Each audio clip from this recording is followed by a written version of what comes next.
Oyinqayili insimbi yesixhenxe olulu sasazo ngqolo endaba estudio 9 kwikomkhulu le-SABC Auckland Park eGauteng naze George Nhlanga lenhlwa. It's very sad because I will be leaving, so I feel like I lost hope.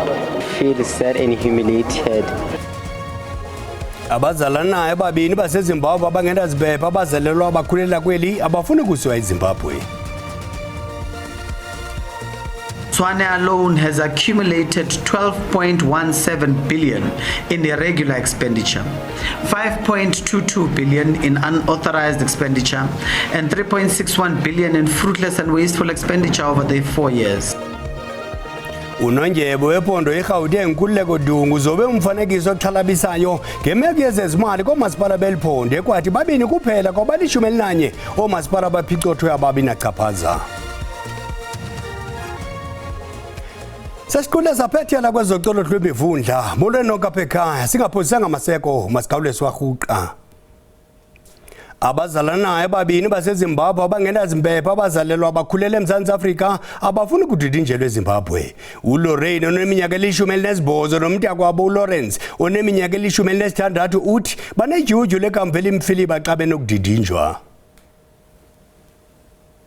Sisibini sakwaNcube uLorraine noLawrence bazalwa ngabazali baseZimbabwe ze bazinza eMzantsi Afrika ubomi babo bonke kutshanje baxothwe ngabahlali kwikhaya labo laseMoleji ePolokwane emva koqhankqalazo likazwelonke oluchasene nabemi bamazwe angaphandle abazinze kweli ngokungagunyaziswanga xa kungoku bayinxalenye yamawakawaka angenazimpepha akwinkqubo yokudidinjwa kwiziko lokudidinjwa laseMusina eLimpopo. Ababazalanayo bazityande igila ngokudandatheka kwabo bekhankanya kungabi nakhaya nankxaso eZimbabwe.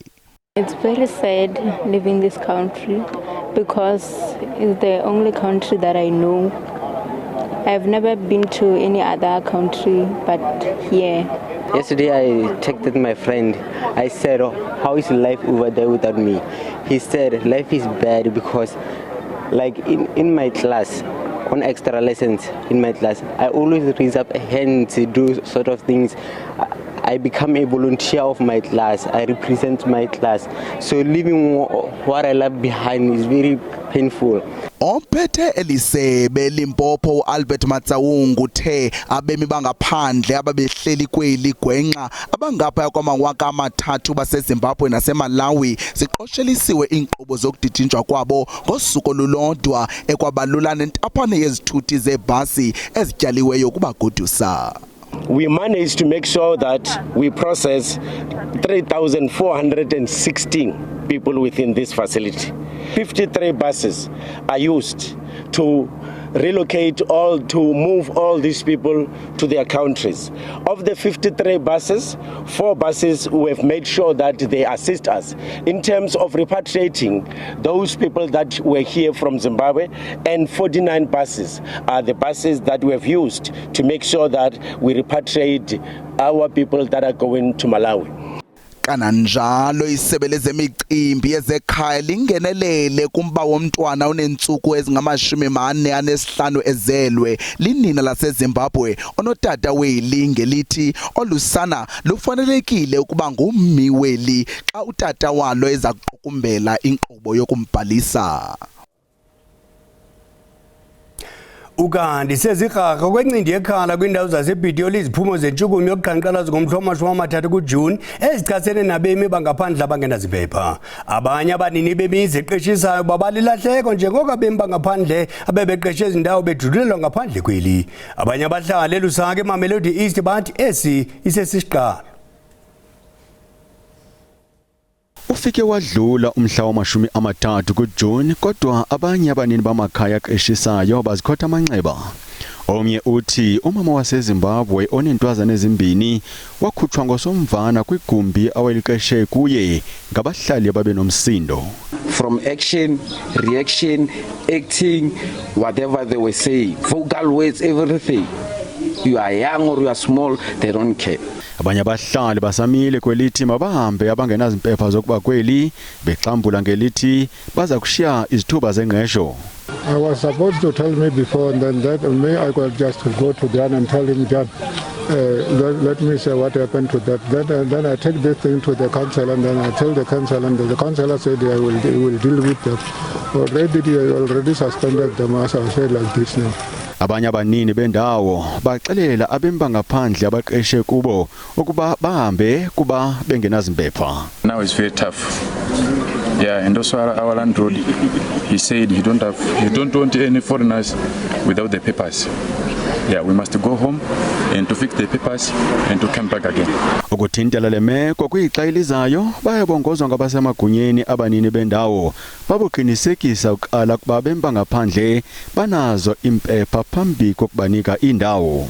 They need to make sure that they verify documents of those that they house, because there are people that are knocking at our doors that their title deeds have been converted into someone else's name, and therefore we encourage our landlords to verify. Ungafane ube udlule umhla we-3 kaJune kodwa bavashulu lwamvila abanini bendawo nabangaphandle abangenazimpepha. Ukanti indawo yokubuyisela kwabemba amazwe ngaphandle ePhing eKapa ivalwe ngokusesikweni. Abantu baseZimbabwe abashiye imithwalo yabo kwelikhaya lethutyana ngethuba begoduswa bafuna kubekho uxanduvo oluthathwayo ngemithwalo yabo ethe sa kule ndawo. Sele izibhasi ezingama-30 ezigodusa abemba ngaphandle kweli ePhing. Emva kweveki ethe yabonisa eli loMzantsi Afrika litidimba bemba amazwe ngaphandle abafike phantse kumawaka amathathu nabebegcinwe kwiziko lokufudusa ePhing eKapa. Okushiyekileyo ngoku yimithwalo yabemba seZimbabwe abayishiye ngasemva kuba ibingenayo indawo kwibhasi ezihambayo nebezisingise kumda weBait Bridge. Guys, I'm sad. I'm really sad. This is heartbreaking. I got here expecting we might get transport to transport these luggages. Yesterday we promised people to go into the buses. Their luggages is being transported to where they are going to Messina. They will get their luggages. But look what is happening. Look what is happening. It's being thrown away. This is not fair, guys. Zibhasi ezingama-23 esele ziphumile kweli ziko kulempela veki nekukhokelele ekubeni kube kuyagqitywa umsebenzi wokubhalisa abo bebekweli ziko lokufudusa. Kodwa nangona kunjalo umbuzo oseleyo ngoku kukuba kuza kuthwani ngemithwalo yabo eshiyeke ngasemva. The message to get out is that the Epping Centre is closed. There's no point. People are coming in their own private transports. We'd prefer that they stay where they are and try and make arrangements there. Uninzi lwabo luchithe intsuku kunye neveki ezithile kumaholo oluntu, abanye bekwizindlu zethutyana emva kokushiya indawo zabo zokuhlala ngenxa yoqhankqalazo beluchasene nabo bangenazimpepha zokuba kweli kwaye ngoku eliziko livaliwe. We don't have the information when the bus is going to come, but we all have hope that the bus is going to come because we are seeing other people who are coming in, they are going. Umphatho wezimali eGauteng umnumzana Nkululeko Dungu zobe umfanekiso ngemhlanga ngemeko yezimali komasipala beliphondo esithi babili kuphela omasipala kwabalishumi abafumene uphicotho lingenachaphaza kunyaka mali 2024-2025.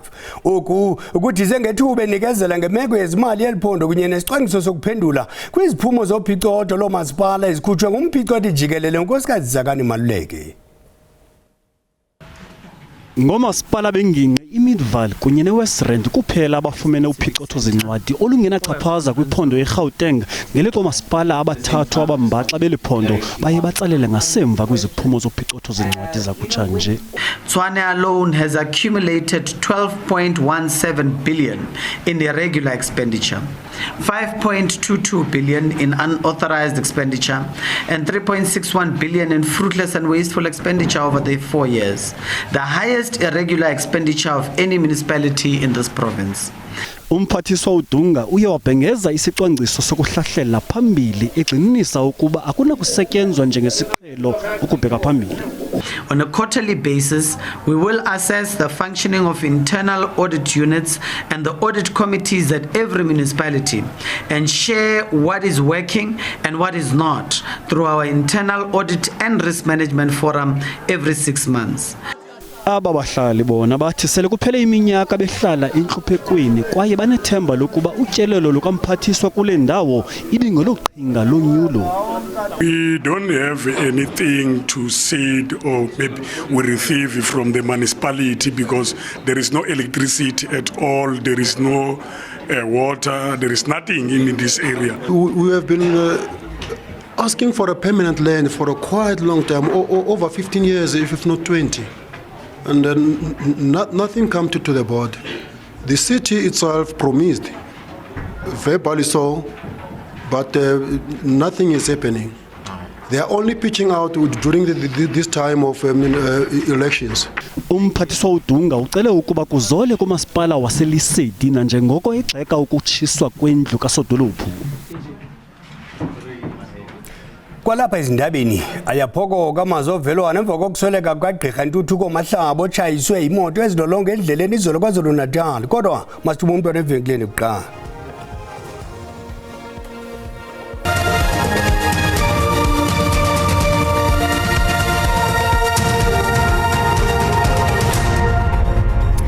Masipotise kwakhona samkela nabo basandula ukungena. Uyakwazi ukuzifumana izindaba kwiqonga ye-SABC Plus nakwi-SABC Le High ukanti ukuphela kwazo ungazifumana kwikhasi le-YouTube ngokuba uthi SABC indaba zesiXhosa. Masihlabele mgama.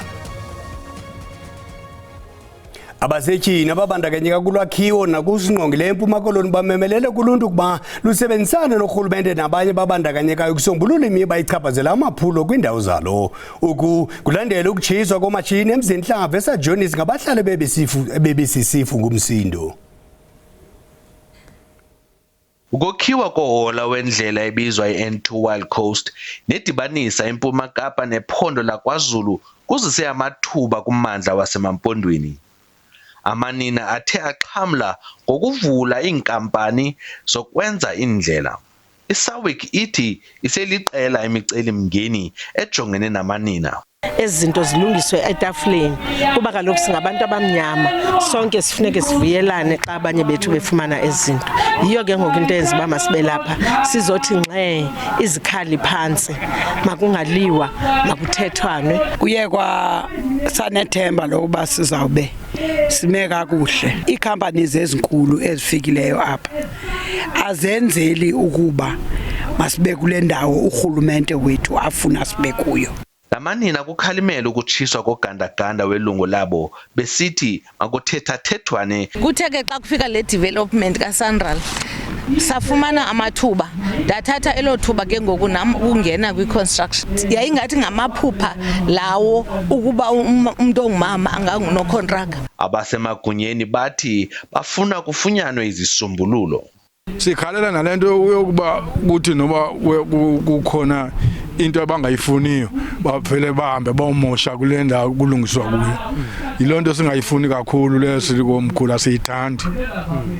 ePort St Johns okokuqala sidibana nesiganeko esilohlobo bakudeske kube kuyatshiswa iplant. Siyazama ke ukuthetha nabahlali. Ilishwa ke msasazi uba xa uthethe naba namhlanje ufumanisa ukuba kukhona abasileleyo ngakhange wakwazi ukuthetha kunye nabo. ISAWIC ikwamemelela amanina angene kwicandelo lokwakha nanjengoko bebabonelela nangenkxaso. Ndingulwandile Mbulali esajonisi. Abahlali baseLithabo Park eRudepen eKimberley bakhalazela umasipala iSolblatyi bawutyhola ngokusilela ukusombulula ingxaki yelindle eliphuphumela kumakhaya abo. Iqenqelekile iminyaka ilindle liphuphuma kwindlela zaseLithabo Park lisingisele kwinkundla zamakhaya wabahlali. Umhlali onombutho ongenzi nzuzo ophekela uluntu uthi oko iyintsindabadala ukuhlala kule ndawo. We are just not receiving the assistance from the councillor. We are not receiving this assistance from municipality, nor are they even considering how we have to live in this disaster and in this manner which people are affected. Our children are playing in the sewage water. Everybody's becoming sick and no one's doing nothing. Kambeke uluntu luthi okokoko lwalukhalaza kurhulumente waseSol Plaatje kungade kubekho sisombululo sisisigxina. It's a health issue for our elderly that's staying here, for our sick people that's staying here. So we are just sick and tired of living in the circumstances. Lo gama umasipala wasekuhlaleni uthi isisombululo kule ngxoba kaxaka saye sanqanyulwa ngunocontractor ongazange enze ngokufanelekileyo. Kimberley's extensive growth around Roodepan, which includes Letabo Park, resulted in the upgrading of 2 pump stations, Eagle Street and Lekhaeng. Due to poor performance by the contractor, the municipality acted swiftly by terminating the contract. We are now finalizing the supply chain process of appointing a new contractor to complete the remaining 20% of the outstanding scope of work. Ukanti ke umasipala wasekuhlaleni ukwathe uza kuyithabathela ingqalelo kangangoko le ndawo. Kuphela unyaka ngomso susela umkomishinala wamapolisa kwaZulu-Natal owayivathi zasemkhosini uNjengele Nhlanhla Mkhwanazi wabamba ikomfa nonondaba ekhupha into ngomlomo etshola ukugxuphuleka kwabezopolitiko kwingalo yomthetho kunye nokungena zwapha kwamachijolo nezaphula imithetho kwinkonzo yesipolisa. Ijolo zongenelelo kulwaphulo mthetho urhwaphiliso nokungenelela kwezopolitiko kwinkqubo yobulungisa kwavuselela ingxoxo mpikiswano kwizolonke kwaye zakhokhelele kubeni iparlamente iseke ikomiti yesikhawu ukuba iphande kwinyanga ezilishumi nesibini emva koko ilizwe lisakhangela impendulo. Izitsholo zikaMkhwanazi zazoba umfanekiso olwaphulo mthetho oluhleliweyo kumanqonqo phezulu eburhulumenteni. Ezo zitsholo zabaphambili ezindabeni zezohlula kubini izimvo zokuba ingaba bethu inkqubo yobulungisa bolwaphulo mthetho eMzantsi Afrika yayisele yonzakele ngokwandeleyo. Many of us questioned as to whether the way in which Mr. Mkhwanazi was doing things was correct when he called a press conference as a senior policeman to actually talk about his frustrations around what was happening in the police service. But what was to follow after that were revelations that none of us expected. The rot in the corruption within the police service. And as we are speaking now, a year later, we have a minister suspended. Kulonyaka ugqithayo le komiti iphulaphule ubungqina ukusuka kumagosa phezulu esipoliseni ukuya kumagosa phezulu eburhulumenteni kunye namanye amangqina abalulekileyo. I think most people have always been well aware about institutionalized corruption within SAPS, but not the extent to which it was entrenched in the state machinery. So I think the press conference of General Mkhwanazi has helped us to understand the extent to which corruption embeds itself within the security architecture. Emva kwezizitsholo ikomiti ethutyana eParlamente kungokunje iqukumbela ingxelo yayo kulandela inyanga zokuphulaphulwa kobungqina kwindaba ze-SABC. Ndingumkhokeli bandla ndiseParlamente. Abonelanga abasetyhini kwizikhundla zobunkokheli kwihlabathi kunye nezopolitiko nangona kukho imithetho ekhoyo kumazwe amaninzi. Iintatheli nabasebenzi bamajelo endaba kwilizwekazi eAfrika nase-Asia bakungelene eKigali eRwanda ukuphonononga indima yamajelo endaba ekuqhubeleni phambili umakulinganwe ngokwesini. Lo endaba anamandla ukuchaphazela uluvo lukawonke-wonke aze aphembelele utshintsho kwintlalontle. Abathatha inxaxheba kule ndibano baphonononga indlela zokuvula amathuba abasetyhini kunye nolutsha nangakumbi. In this era, media engagement cannot be symbolic. It must be intentional with every editorial decision, every interview and every headline having the potential either to reinforce harmful and discriminatory stereotypes or to challenge them. Le ndibano ikwaphonononga umcelimngeni okhulayo wobundlobongela obusekelwe kwisini obuququzelwa bobuxhakaxhaka bale mihla ingakumbi kwezopolitiko. Women are being attacked online, women are being sexualized online, women are facing misogyny online, women are being harassed, their characters are being assassinated. Abathathi inxaxheba kulindeleke ukuba baphuhlise izicwangciso zokuqinisa ubuntatheli obukhuthaza ukupapashwa kwendaba ezixhasa ukuthatha inxaxheba ngokulinganayo kubunkokheli kwiAfrika iphela kunye nase-Asia. We need to realize that There is such a difference in terms of the mindsets and perceptions pertaining to who can be a leader. And the media has also been reinforcing this narrative. Le ndibano ikwanenjongo yokuguqula izithethe zenhlalo ukulwa nokuthuliswa kwelizwi lomanina kuquka ulutsha. Umququzeleli we-ANC KwaZulu-Natal uMnumzana Mike Mabuyakhulu unike imbeko kwizihlobo nezalamane zikaGqirha Ntuthuko Mahlaba ongasekhoyo nakuchaze ukusweleka kwakhe njengelahleko enkulu kwiqela nakwiphondo. uGqirha Mahlaba usweleke emva kokuba eshayiswe sisithuthi ngelixa ebaleka ekuseni izolo kwaye uphando kwesesiganeko lusaqhuba nanjengoko umqhubi ezixelile emapoliseni. Abasemagunyeni kumbutho we-ANC ephondweni laKwaZulu-Natal bekunye namahlakani ombutho aquka iKhosatu neSanko batyelele usapho lakwaMahlaba ngenjongo zokukhupha amazwi ovelwano kwizihlobo nezalamane. uMabuyakhulu umchaze uGqirha Mahlaba njengendoda ebithobekile ikrelekrele kwaye izinikele kumsebenzi wayo karhulumente. Bekuwumuntu ozikayo ngokucabanga nangokwenza. Bekuwumholi obesebenza eduze nabantu obezazi inkinga zabantu nomholi obekuthi ezikhathini lapho khona abantu bedinga kuba kube khona abaholi abaseduze abeseduze. Kuquka namalungu osapho bamchaze umfi njengeqhula enobubele kodwa engahleki noma ayihlekisi nanjengoko ebengumntu ozimiseleyo emsebenzini wakhe. He did things in a particular way. Whether you agreed with him or not, but you would know that Junda, when he's determined, is going to succeed.